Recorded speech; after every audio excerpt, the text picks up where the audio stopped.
नमस्कार, डीवीएन टीवी की खबरों में आपका स्वागत है। प्रधानमंत्री नरेंद्र मोदी की अध्यक्षता में कैबिनेट ने केंद्र सरकार के कर्मचारियों के लिए महंगाई भत्ते यानी डीए में 2% की बढ़ोतरी को मंजूरी दे दी है।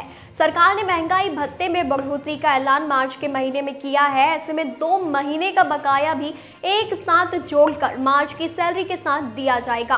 केंद्र सरकार के कर्मचारियों को मौजूदा महंगाई दर और उनके मूल वेतन के आधार पर महंगाई भत्ता दिया जाता है, जबकि पेंशन पाने वालों को महंगाई राहत मिलती है। इनका मकसद यही होता है कि कर्मचारियों और पेंशन पाने वालों पर महंगाई का बोझ कम किया जा सके। सरकार महंगाई दर के आधार पर साल में 2 बार इसमें बदलाव करती है। महंगाई भत्ते की नई दरें जनवरी से जून छमाही और फिर जुलाई से दिसंबर छमाही के लिए लागू रहती है। सरकार द्वारा घोषित महंगाई भत्ते का लाभ केवल सरकारी कर्मचारियों और पब्लिक सेक्टर अंडरटेकिंग्स यानी सरकारी कंपनियों में काम करने वालों को मिलता है। इसमें प्राइवेट सेक्टर में काम करने वाले लोगों को फायदा नहीं मिलता है। सरकार ने इस बार डीए में 2% की बढ़ोतरी की है। इस बढ़ोतरी के बाद सरकारी कर्मचारियों का महंगाई भत्ता 53% से बढ़कर 55% हो गया है।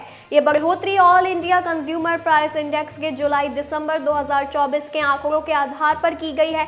अगर किसी कर्मचारी का मूल वेतन 18,000 रुपए है तो उसमें 2% की बढ़ोतरी के बाद उसे हर महीने 360 रुपए अधिक मिलेंगे। इस तरह से साल भर में 4,320 रुपए की अतिरिक्त आय होगी। वहीं अगर किसी पेंशन पाने वाले की मूल पेंशन 9,000 रुपए है तो 2% बढ़ोतरी से उसे हर महीने 180 रुपए अधिक मिलेंगे, यानी साल भर में उनकी पेंशन में 2,160 रुपए का लाभ मिलेगा।